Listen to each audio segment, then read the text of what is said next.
ധന്യരാമൻ, ഇപ്പോൾ സിദ്ദിഖ് രാഷ്ട്രീയം കഴിയാത്തൊരു സാഹചര്യം ഉണ്ടാകുന്നു. മുകേഷിന് ജാമ്യം കിട്ടിയിട്ടും അപ്പീലിന് പോകുന്നില്ല എന്നത് തീരുമാനിക്കുന്നു. എന്താണ് ധന്യരാമൻ മനസ്സിലാക്കുന്നത്? ഹേമ കമ്മിറ്റി റിപ്പോർട്ടിൽ ഇത്രമേൽ അടയിരുന്ന സർക്കാർ അതിനുശേഷവും ഈ അതിജീവിതകളോടൊപ്പം നിൽക്കുന്നില്ല എന്നാണോ നമ്മൾ മനസ്സിലാക്കേണ്ടത്?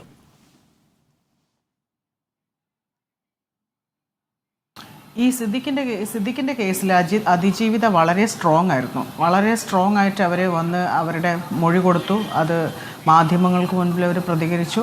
അതുപോലെ തന്നെ എവിടെയും അവർക്കൊരു തടസ്സമില്ല. അവർ വളരെ സ്ട്രോങ് ആയി നിന്നു. അതിനനുസരിച്ച് അവർക്ക് ഇലക്ട്രോണിക് എവിഡൻസ് ആയാലും മുമ്പ് അവർ പോയിട്ടുള്ള സ്ഥലങ്ങളിലെ എവിഡൻസ് ഒക്കെ കളക്ട് ചെയ്യാനായിട്ട് സാധിച്ചിട്ടുണ്ട് എന്നാണ് എനിക്ക് മനസ്സിലാക്കാനായിട്ട് അന്വേഷണ ഉദ്യോഗസ്ഥനോട് സംസാരിച്ചപ്പോൾ അന്നേ ഇങ്ങനെ സംസാരിച്ചിരുന്നു. അപ്പോൾ അദ്ദേഹം പറഞ്ഞു ഇതൊക്കെ ഉള്ള സംഭവങ്ങൾ തന്നെയാണ്, പക്ഷെ ഇവർക്കൊക്കെ ഇത് പുറത്ത് പറയാനായിട്ട് ഒരുപാട് സമയമെടുക്കും. കാരണം ഇത് ഇത്രയും സ്ട്രോങ് ആയിട്ടുള്ളൊരു മേഖലയാണ്. അവിടെ ഒരു പെൺകുട്ടിക്ക് ഒറ്റയ്ക്ക് വന്ന് നിന്ന് എനിക്കിങ്ങനെ സംഭവിച്ചു എന്ന് പറയാനുള്ള ആ ഒരു സ്പേസ് നമ്മുടെ സംസ്ഥാനത്തില്ല എന്നുള്ളതൊരു സത്യമാണ്.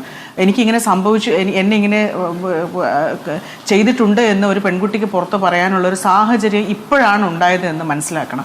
ഹേമ കമ്മിറ്റി റിപ്പോർട്ട് വന്ന ശേഷം ഇത്രയും വർഷങ്ങൾ പിന്നിട്ട് ഇതിന് ഭയങ്കര സമ്മർദ്ദങ്ങൾ ഉണ്ടായ ഒരു സാഹചര്യത്തിലാണ് ഈ കേസ്, ഈ ഒരു റിപ്പോർട്ട് തന്നെ പൊതുസമൂഹം കാണുന്നത്. എനിക്ക് ഇപ്പോഴും അറിയാനുള്ളത്, അന്ന് പറഞ്ഞിട്ടുണ്ട്, അതിനകത്ത് കോടതി തന്നെ പറഞ്ഞു പോക്സോ കേസ് അടക്കം ഇതിനകത്ത് രജിസ്റ്റർ ചെയ്യേണ്ടതായിട്ടുണ്ട്. അപ്പോൾ ഏതാണ് ആ പോക്സോ കേസ്? അത് ഇനിയും പുറത്തു വന്നിട്ടില്ലേ?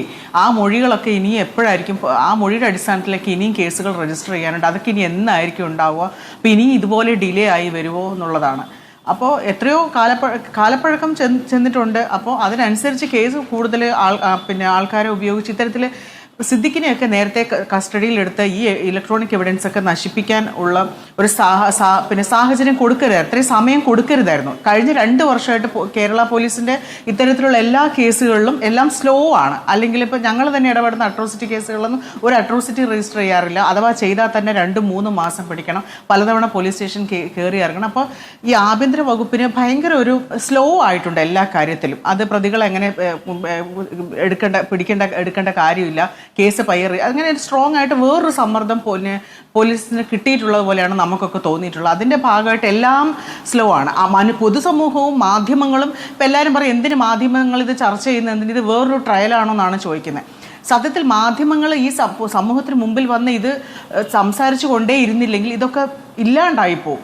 ഇത്തരത്തിലൊരു കേസ് ഉണ്ടോ എന്ന് തന്നെ നമ്മൾ നോക്കേണ്ടി വരും. അതിനുള്ള സൗകര്യവും സിനിമാ മേഖല അനുസരിച്ചാണ് മീഡിയ ട്രയൽ തീരുമാനിക്കുന്നത്. നിർഭാഗ്യവശാൽ